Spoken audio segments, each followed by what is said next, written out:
Welcome to the Adgrodcast.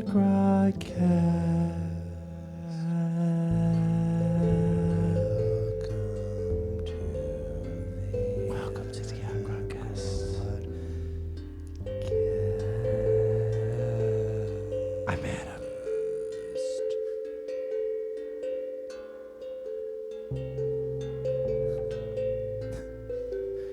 Did you just say you were Adam? I'm Adam. And that is Graham, and I'm Rodney. And we are Adgrod. Welcome. And today, ladies and gentlemen, we have a story. Adgrodcast. We got much more than a story, Adam. I don't know if many of you have been looking on social media lately, but Graham is not a fan of musicals. So I've written one. Ladies and gentlemen, please silence your phones. If you were respectful, you'd leave them at home. Turn them off, because the tale will tell. If you don't hear it, you can go straight to hell. It's a story about two brothers who loved each other, and they went through some trials and tribulations, 'cause they were for their nation, but they realized halfway through that what they were asked to do was not right for them or you.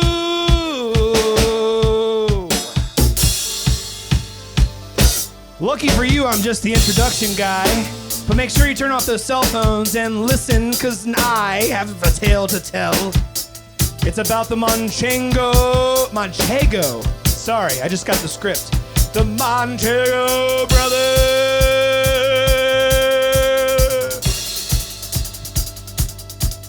It's a tale unlike any other. If we went back 65 years, we would see those brothers right here.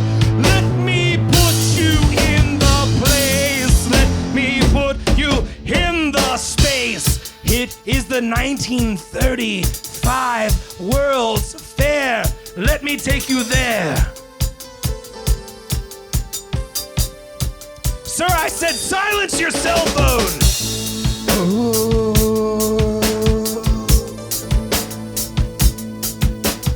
Put it away or you will go. Here come the curtains. Here comes the show.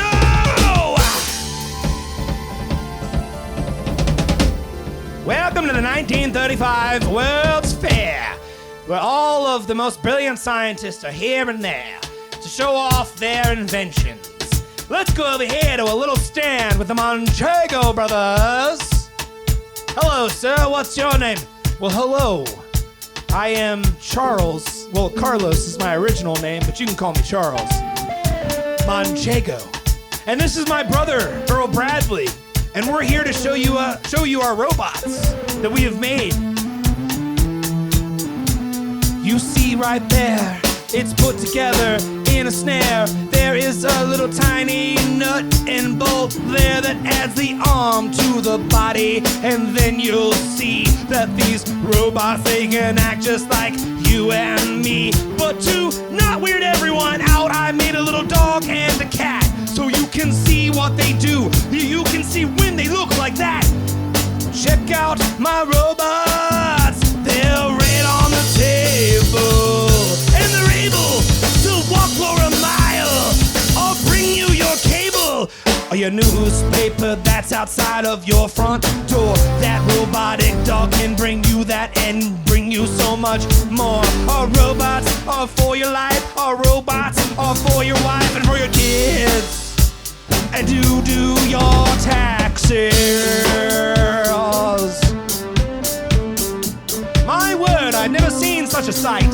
Look at these robots, they're really tight. Not a single nut or bolt is loose on these gooses. I'll tell you right now, these Manchego Brothers are going somewhere. Oh yes, they're going somewhere. That's right, me, I am the financier. My name is Randall Hogan Sparkwell, and let me tell you that I'm here to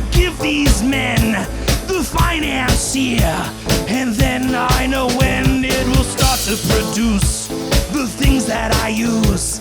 Shh, they don't know yet.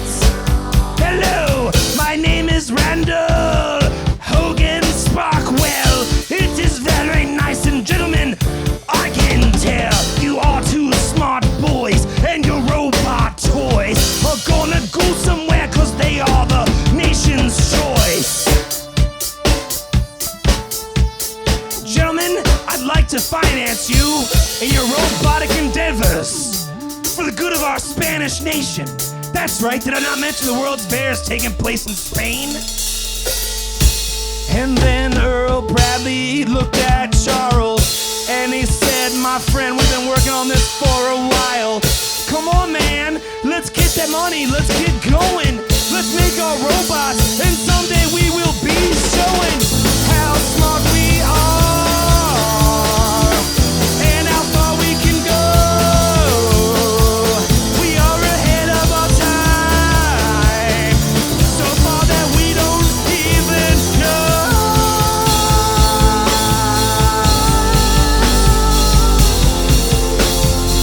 Come on, Charles, we're brothers. Don't you know? We've been working on this robot since, well, let's go way back when we used to hang out with our grandparents then. Back in La Mancha. You know La Mancha? We used to watch them make the cheese, Charles. Don't you remember?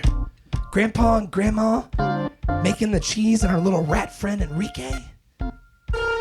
Why, yes, I remember that time. Let me express it in my best rhyme. Oh, Earl Bradley, you brought back a memory of something that I couldn't remember, but now I plainly see. Back in the days, we watched our grandparents make the curds and whey. It turned into cheese, a delicious thing that you could see, and it is something that made our town beyond what we could ever be. That's right, we're the family of Manchego cheese. It's a creamy delight. You can spread on your bread, or you can eat it at night. It won't hurt your belly at all. But beyond that, let's get back to the present and think about how far we can go. Earl, I'm in, buddy. Let's take the money of Randall Hogan Sparkwell, and we'll make these robots. We'll never tell how far we can go till we go. Until we get that dough. Randall,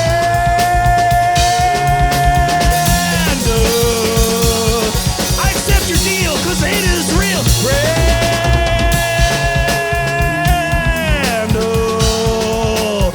give me the money and I'll give you the honey. By honey I mean robots. Just give me what you got. It don't matter if it is not. For the good of humanity, just give me that whole slot of money, baby.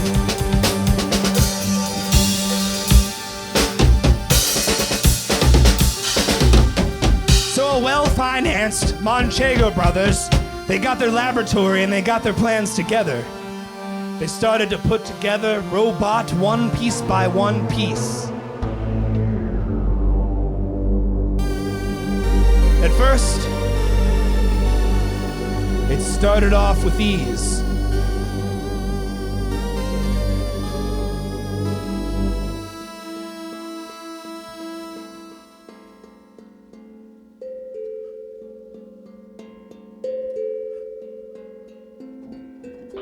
Nut by nut, bolt by bolt. After we're done, an electric jolt, giving life inside this can. I'm putting in a metal man, an Iron Man. That is not allowed because Disney has all of that. Let's keep on going now. A metal man.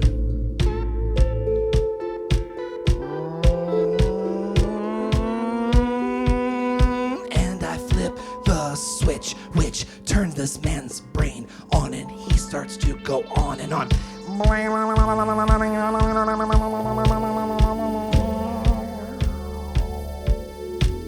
Your first directive is to pick up that cup. Your second one is to take a tiny sup.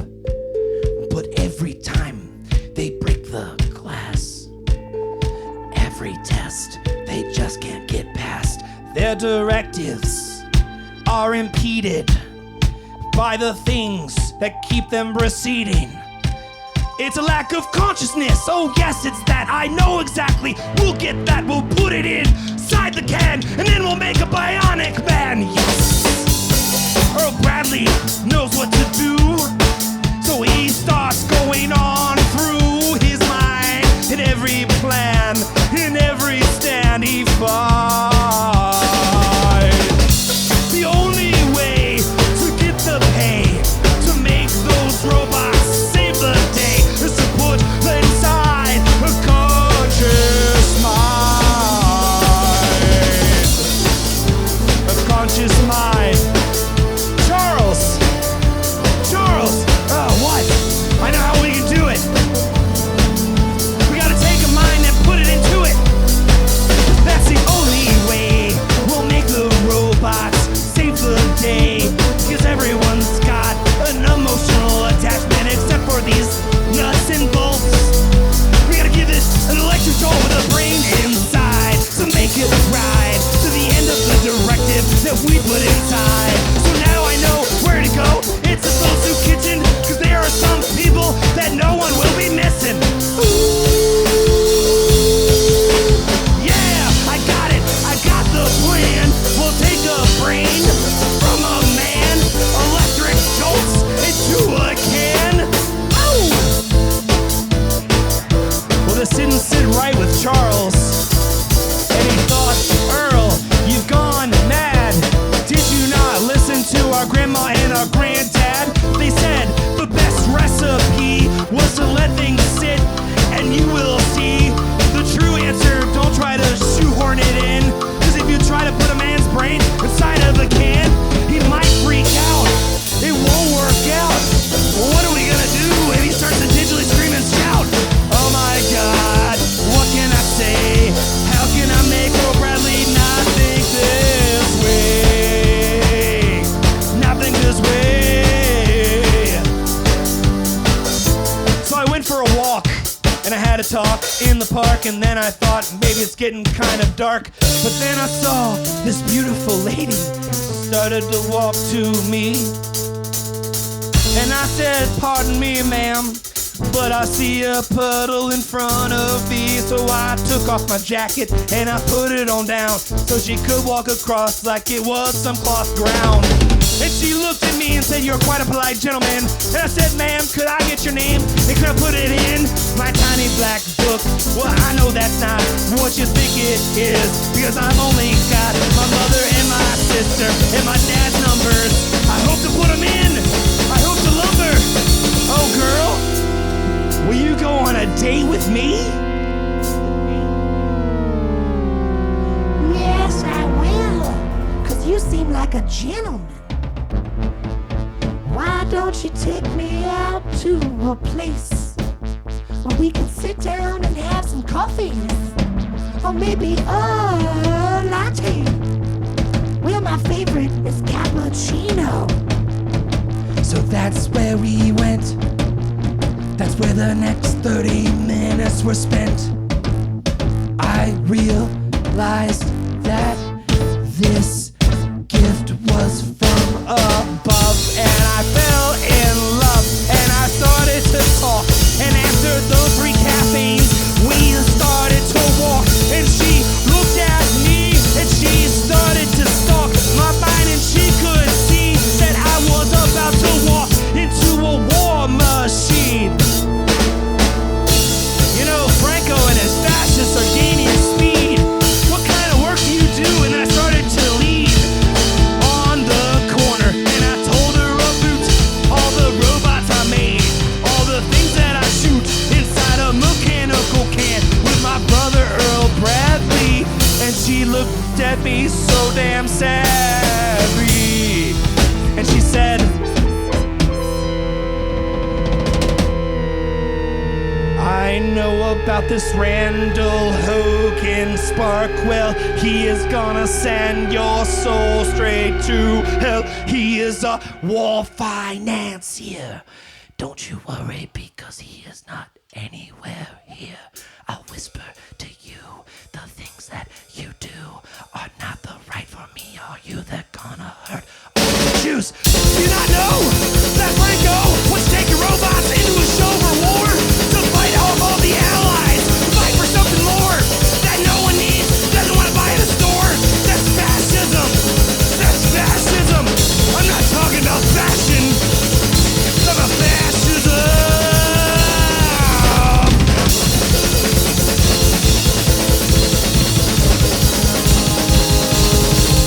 Well, I didn't know that my robots would go to keep so many low. So I'm not gonna do it anymore. No, no, no, no.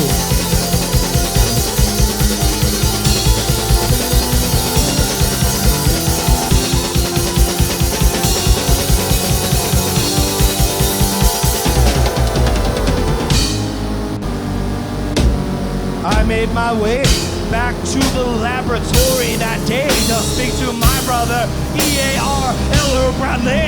And I said, hey man, we can't do this anymore this way. And all of a sudden there was a knock. And things got really cool. And chill like. Knock, knock, knock, knock, knock, knock, knock, knock, knock, knock, knock, knock. Open the door, I've got some rock. That's right, it's me, Randall Hogan Sparkwell.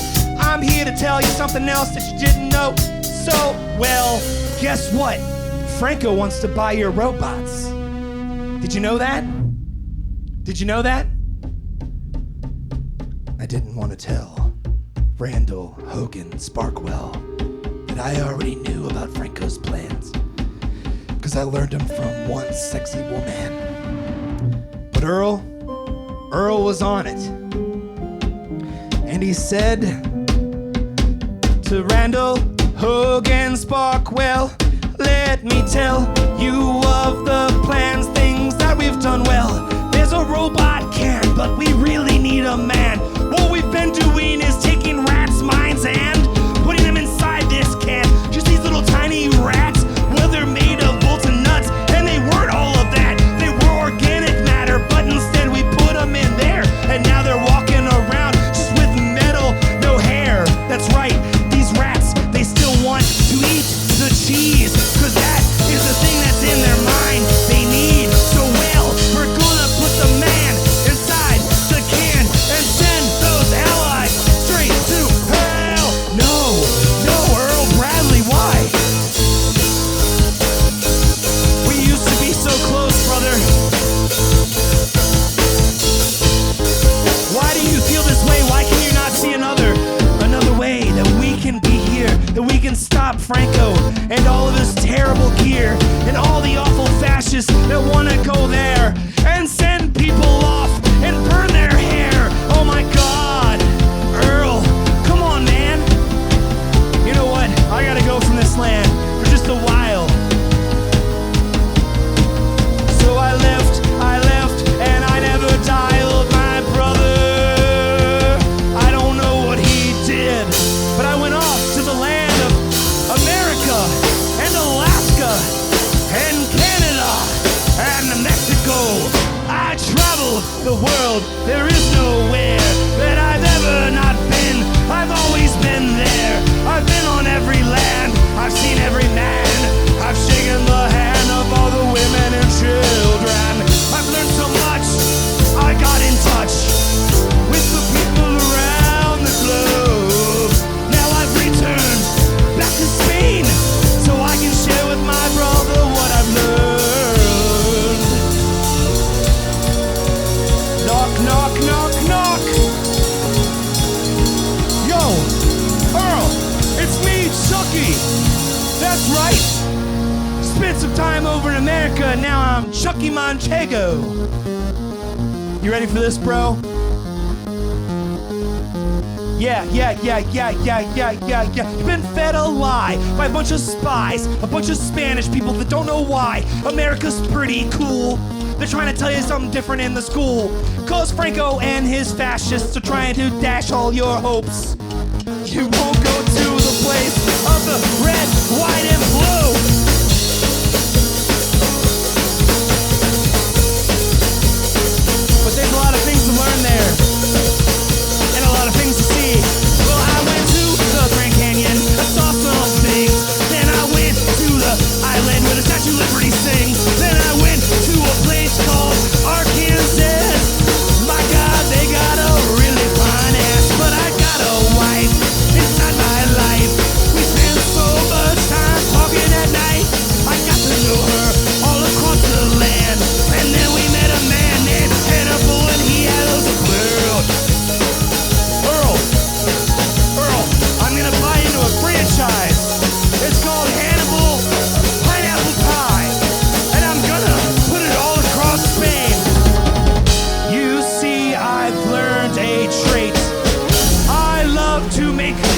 the stakes. I'm going to buy into the franchise from this guy who said I got a really good eye, and he wants to invite me over to dinner. That's gonna be later. I gotta get to you and tell you where you've gone wrong. I've been thinking about you since I left so long.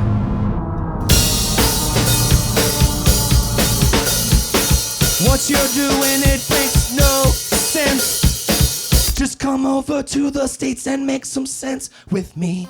We can open a edible pineapple pie.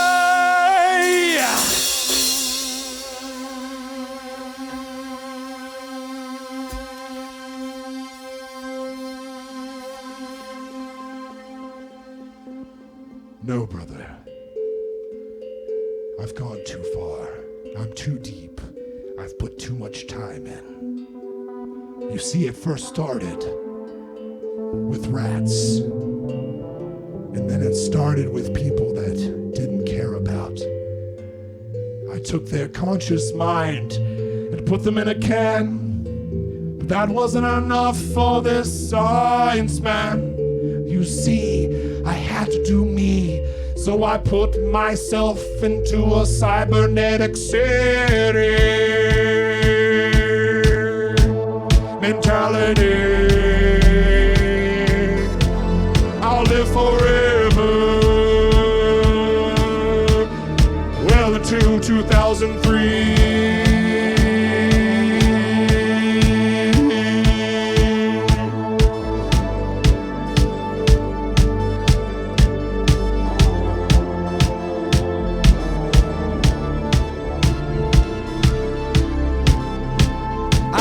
Share this breakthrough with all of you, cause you had left to go through the Arctic and beneath the two different states. That's right, North America and the southern one. Now you were done and you come back for fun? Hell no! I've spent too much, I've done too much, I've spent too much dough. I'm gonna send these robots into the second war. Don't worry about me because I'm gonna live forever, can't you see? Charles, go ahead and live with your wife. I don't care about your life. No, don't hurt me so. Earl Bradley, I love you though. You have lost your mind, and now I find that I can't turn back all time. So let's just rewind. The problem that we have, why can't we live together? Why can't we ever have all brothers, our brotherhood, the way it was? Oh, that's right. That's because you're fighting for those fascist sons of bitches. So now I've got to fight my bro. Even though I didn't know that things would go this way, I got to stop this fascist today.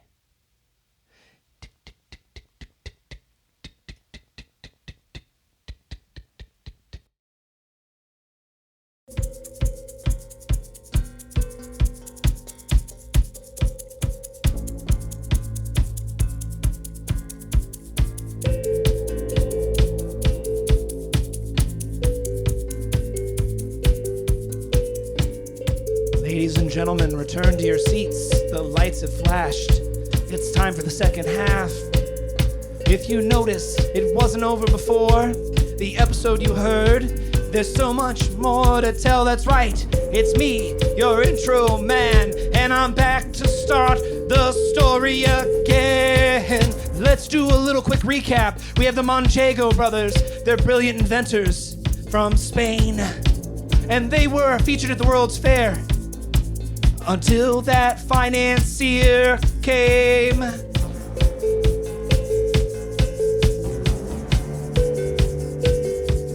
Randall, Hogan, Spock, well,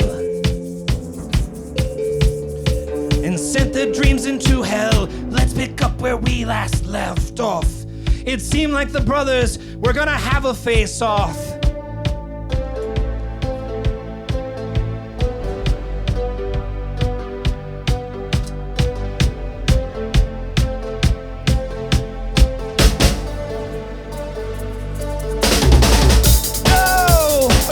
What happened to you? Why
meant for him to hurt you or your sweet lady or me. Oh no, I thought what I was doing was right. I thought I was fighting the fight for the fascist right, but I was wrong all along. I couldn't see how everything they would do would ruin you and me. You were so smart to leave, but we're taking too long, cause Randall Hogan Sparkwell is here singing a song.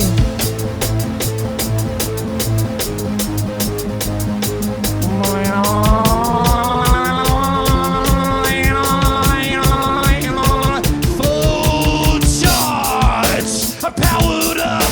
I'm Randall Hogan Sparkwell, shut up. I'm here to finish all of you men and take your invention and sell it again. I've made myself stronger than you'll ever be. I've made myself strong enough to fly across the sea. I could take out all of the allies in one swift raise of my eyes. Cause lasers shoot out and take them down and shoot down the planes that fly all around. I'll shoot down the boats the day they come and land on our shore someday in December.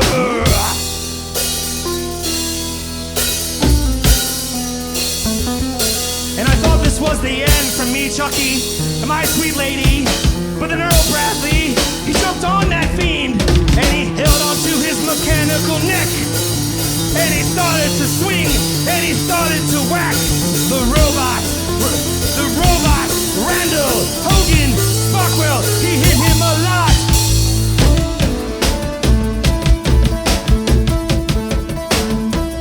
And the battle raged.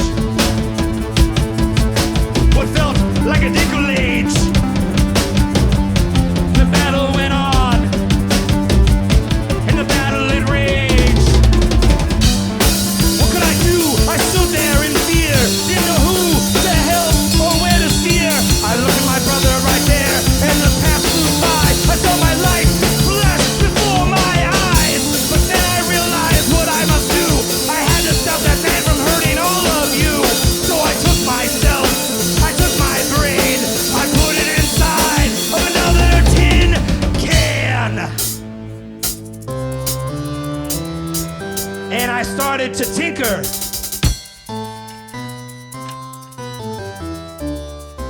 In my mind, it grew weaker.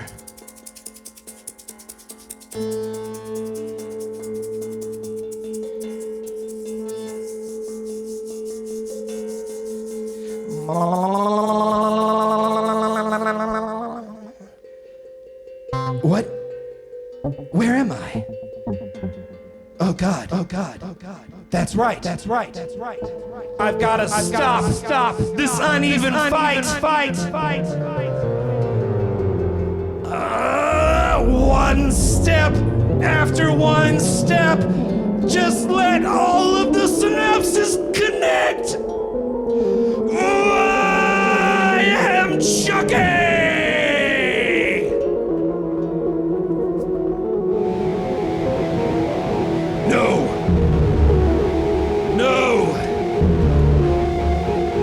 No one stops Randall Hogan Sparkwell.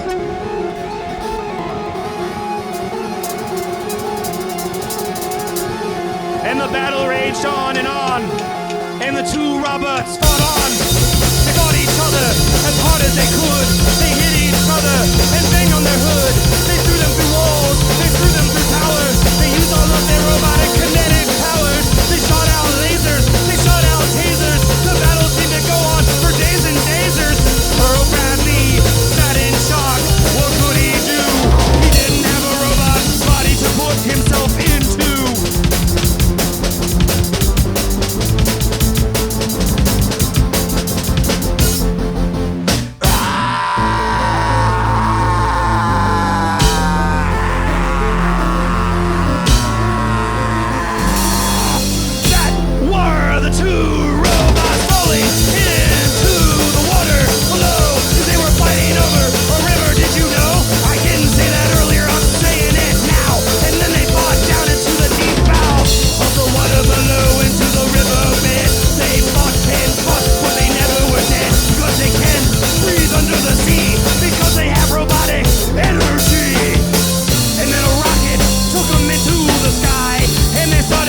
Fight and fight.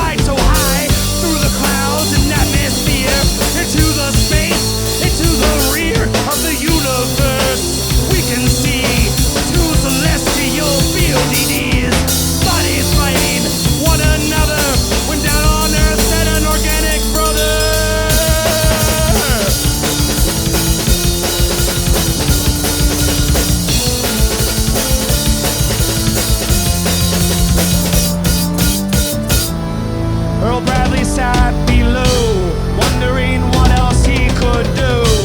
There was nothing much that he could ever do, 'cause he was sitting there made of skin like you.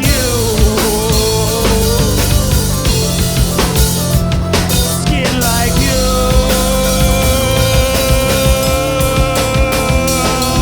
And a great explosion blasted in the sky. It was so bright, it blinded every eye, but only temporarily. 'Cause can't you see that what had happened was an explosion with Chucky? He's dead.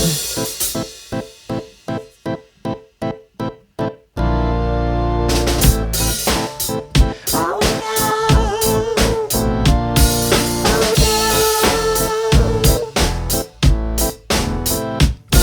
Well, this is the voice of the sweet lady who fell in love with that guy Chucky. He was Carlos before and Charles after that, but after we went to America, that's that he became Chudke. That's right, Chucky.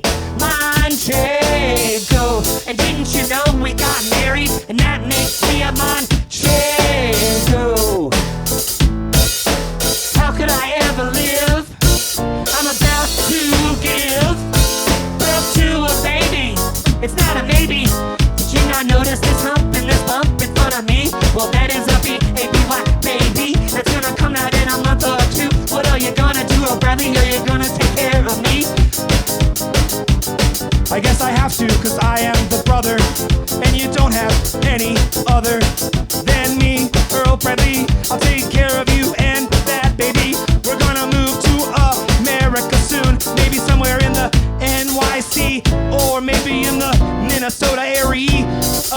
I'm not sure where to go, you know more than I do, 'cause you went there with my brother who... Wait! That's right, I make a copy of everything I make. Wait! I made a copy of something. I think you'll think it's great. Unfortunately, the organic body of Chucky was just disintegrated when he made himself into a robot that time. But just listen to one more rhyme. Lady that Chucky married, guess what? We don't have to bury a memory. And he started to tinker. And he started to tinker.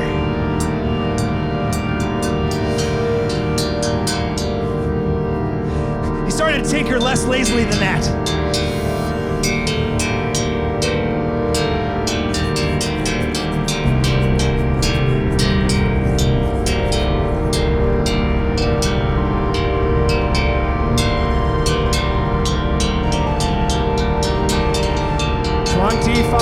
Years after the War of the Gears, we see an old man sitting right here, eating a delicious slice of cheese pizza. And the show's about to begin at the local Chuck E. Cheese's. That's right. The curtain opens, and we soon see that the memory of Chucky didn't die, for no, he lives on in this robot singing a song fashioned after the rat Enrique. That's right. Earl Bradley, he joined up with Hannibal the Cannibal to create a pizzeria, and then eventually turned into like a kid's place called Chuck E. Cheese's after. It was named after his brother. And then it pans on out in modern day. Some guy stands up and said, hey, what do you think of that commercial pitch for Chuck E. Cheese's? Do you like it? Does it please your senses? Does it please your pocket? I think you're really gonna like it when you see it on the video screen.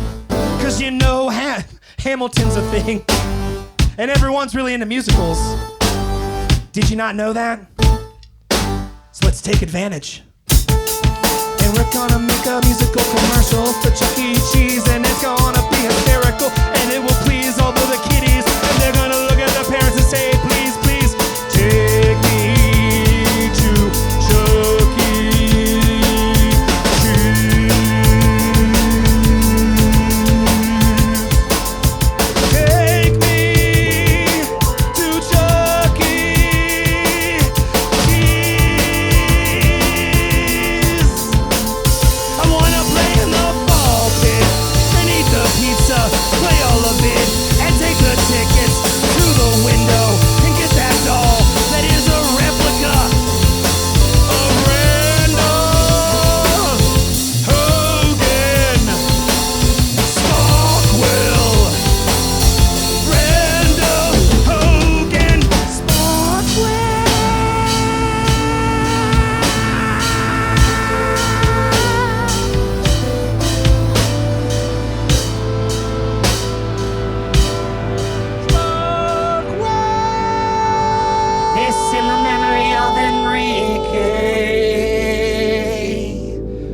you see, I'm a descendant of the Manchego cheese.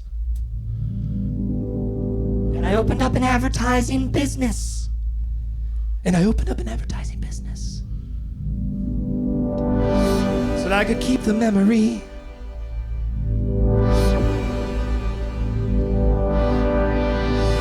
I think that's the end. I think it's over. Everyone, the lights have come up. Get the fuck out of here.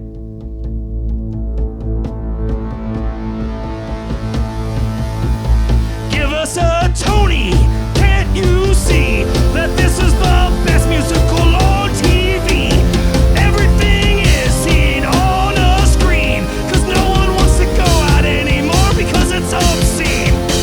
The masks on your face allow you to enter into a place.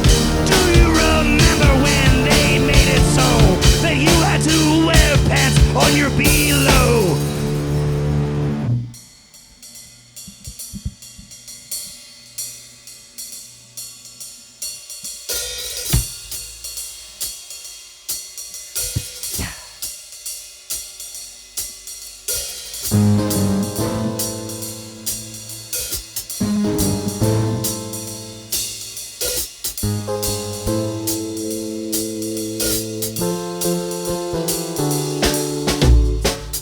Skiddly-bop, skiddly-boo.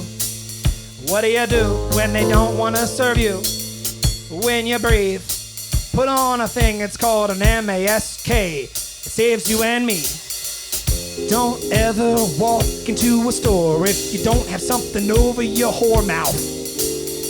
Don't ever walk into a place unless you got a covering over your whore face.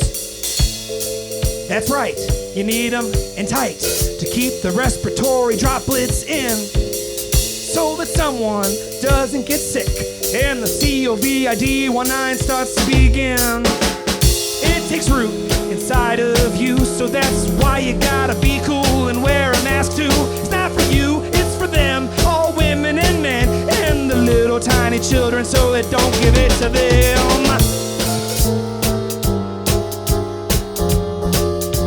Do you remember when you could walk into a store with your bare buttocks? No one would ever say you gotta get on out. You could peruse for hours with your ding-a-ling, just a swinging thing in the wind-ding. That's right, you didn't have to wear a shirt back in 1962, but now you do, and it hurts. It keeps the oxygen from leaving my armpits.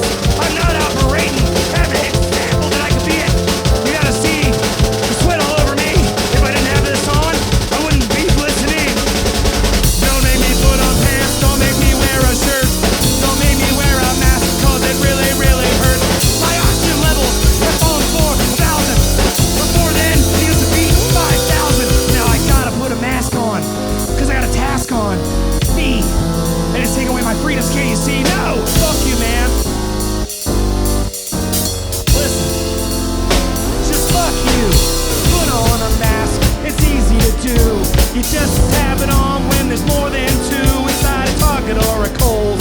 That's the goal, to make sure no one gets sick and dies anymore. Alright, I'm done with this. End this episode.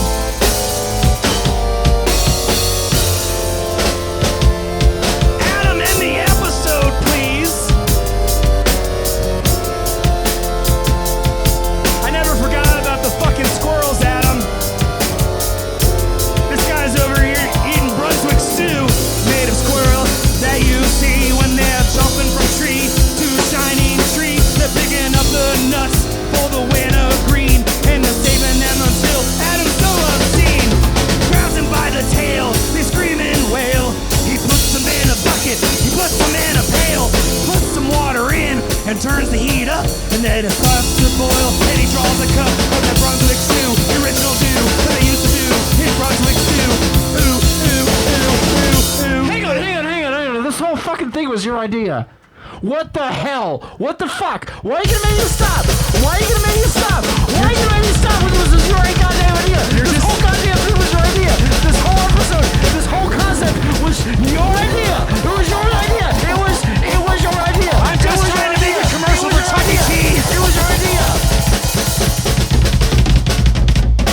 I don't have to take this. I'm going home.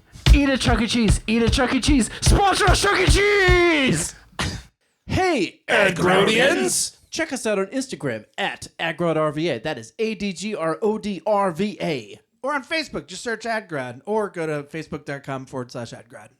And if you'd like to know what sweet, awesome improvised lyrics that I'm coming up with, this genius mine, go to the Adgrodcast.tumblr.com. Thanks for listening. This has been the Adgrodcast. Make sure to subscribe. See you next week. The Adgrodcast is part of the RVA Podcast Network. Please visit rvapodcast.org for more information.